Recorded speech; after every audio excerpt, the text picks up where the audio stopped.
দর্শক, এই মুহূর্তে আছি জাতীয় প্রেস ক্লাবের সামনের সড়কে। আপনারা দেখতে পাচ্ছেন ইতিমধ্যেই অটোরিকশা চালকরা কিন্তু এখানে অবস্থান নিয়েছেন। তাদের দাবি হচ্ছে ব্যাটারি চালিত যানবাহন বন্ধে হাইকোর্টের যে আদেশ, সেই আদেশ প্রত্যাহার করতে হবে এবং অটোরিকশা রাজধানীর যে অলিগলির যে সড়কগুলো রয়েছে সেই সড়কে চালানোর অনুমতি দিতে হবে।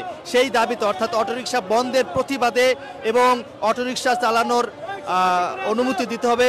তো সেই দাবিতে কিন্তু আজকে অটোরিকশা চালকরা কিন্তু এই জাতীয় প্রেস ক্লাবের সামনে অবস্থান নিয়েছেন। এবং আমরা যদি আপনাদেরকে পুরো বিষয়টি একটু দেখাই, যে এর আগে মহাখালী এবং আগারগাঁও এবং মোহাম্মদপুরে কিন্তু তারা বিক্ষোভ মিছিল করেছেন, বিক্ষোভ সমাবেশ করেছেন বা অবস্থান নিয়েছেন। সেই অবস্থানকে ঘিরে কিন্তু আমরা দেখেছি বাংলাদেশ সেনাবাহিনী সদস্য এবং পুলিশের সদস্যরা কিন্তু কঠোর অবস্থানে ছিলেন। সেইটিকে ঘিরে, অর্থাৎ আজকে যে অটোরিকশা চালকরা যে এখানে অবস্থান নিয়েছেন, এই অবস্থানকে ঘিরে আমরা যেমনটি দেখতে পাচ্ছি এখানে অসংখ্য পুলিশ খুব কঠোর অবস্থানেই রয়েছেন। এখানে অটোরিকশা চালকদের মধ্যে কেউ যেন বিশৃঙ্খলা সৃষ্টি করতে না পারে, তার জন্য কিন্তু পুলিশ সকাল থেকেই এই জাতীয় প্রেস ক্লাবের সামনে অবস্থান নিয়েছেন। আমরা যদি একটু পিছনের দিক থেকে একটু দেখাই, পিছনে অর্থাৎ হাইকোর্টের সামনে যে সড়কটি রয়েছে সেই সড়কেও কিন্তু আমরা দেখতে পাচ্ছি ওখানে অসংখ্য পুলিশ খুব কঠোর অবস্থানেই কিন্তু রয়েছেন। এবং আমরা যেমনটি দেখতে পাচ্ছি আনাচে কানাচে, অর্থাৎ জাতীয় প্রেস ক্লাবের সামনের যে আনাচে কানাচে বা সড়কগুলো রয়েছে প্রত্যেকটি জায়গায় জায়গায় কিন্তু অটোরিকশা চালকরা কিন্তু এখানে অবস্থান নিয়েছেন। আমরা কয়েকজন অটোরিকশা চালকদের সঙ্গে কথা বলার চেষ্টা করব, তারা কি দাবিতে এখানে অবস্থান নিয়েছেন, কেনই বা এখানে এসছেন।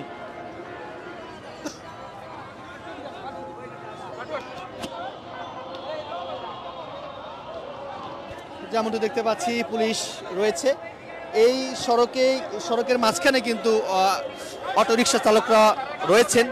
আমরা একটু জানার চেষ্টা করব কি দাবিতে এখানে অবস্থান নিয়েছেন। আপনাদের দাবি কি? কি দাবিতে এখানে অবস্থান নিয়েছেন? কি দাবিতে এখানে আসছেন? আমরা অটো গাড়ি দাবির জন্য আসছি। অটো গাড়ি চালানোর দিতে হবে, এর লাগাইছি। অটো গাড়ি চলবে, আমাদের দাবি আমাদের গাড়ি চালাতে দিতে হবে। ভাই কি দাবিতে এখানে আসছেন বলুন তো ভাই। আমরা অটো গাড়ির লিগে আন্দোলন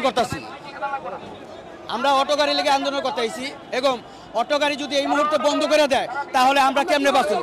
আমাদের সংসার কিভাবে চলবে? আমার ঘরে 3টা ফ্যামিলি, 3টা মানুষ আমি কিভাবে খাওয়াবো? যদি আমি কামাই করে না খাইতে পারি তাহলে আমি আমার নিজের জান রেখে তো আমার লাভ নাই, লাভ আছে? আমার কোনো লাভ নেই। তাহলে আমি নিজের জান নিজে দিয়ে ফেলাম, আমার সন্তানরে কি করবো? আর যদি অটো গাড়ি বন্ধ করতে চায় সরকার, তাহলে আমাদের একটা চাকরির ব্যবস্থা করে দিব। আমরা কিভাবে খাবো, কি করবো, এটার একটা ব্যবস্থা তারা নিব। হট করে হাইকোর্টের নির্দেশ দিল যে অটো বন্ধ, তা তো হলো না।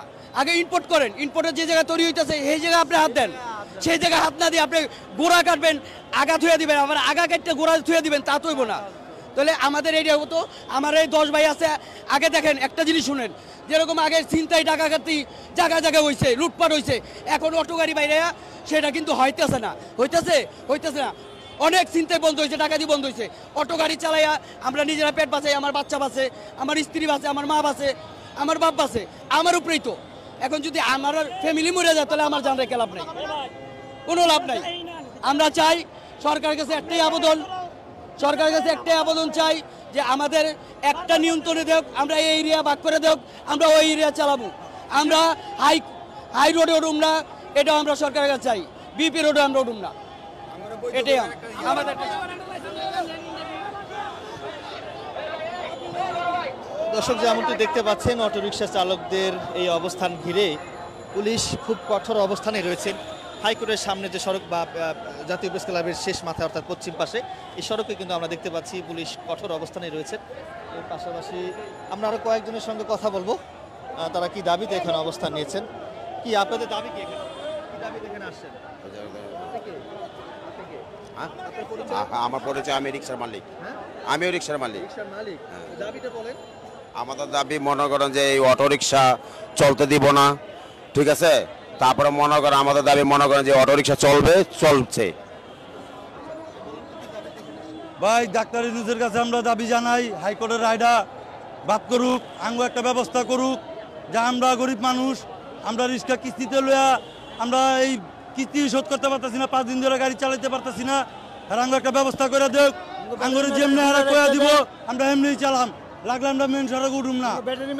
আঙ্গ একটা নীতিমালা দিয়া দিব, আমরা ওই নীতিমালা অনুযায়ী আমরা চলুম। আমরা এই মুহূর্তে রয়েছি জাতীয় প্রেস ক্লাবের সামনে, আপনাদেরকে দেখানোর চেষ্টা করব এখানকার সর্বশেষ অবস্থা বা পরিস্থিতি।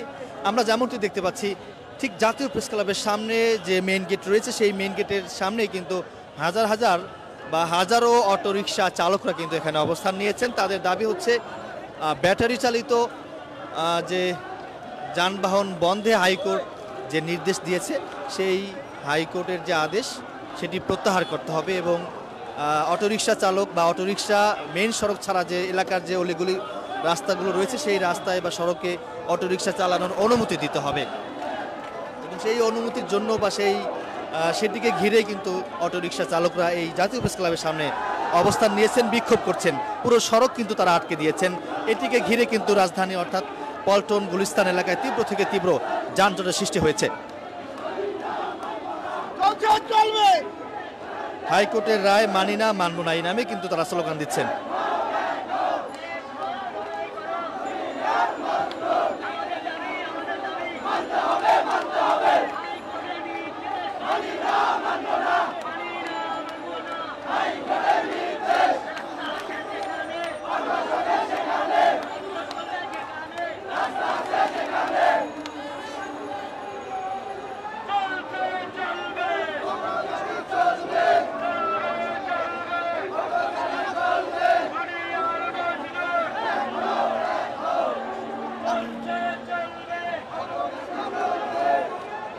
দর্শক, আজকে যে অটোরিকশা চালকরা যে দাবিতে এখানে অবস্থান নিয়েছেন বা যে দাবিতে এই সড়ক আটকে দিয়েছেন, এটি আপনারা কিভাবে দেখছেন কমেন্টে জানাতে পারেন।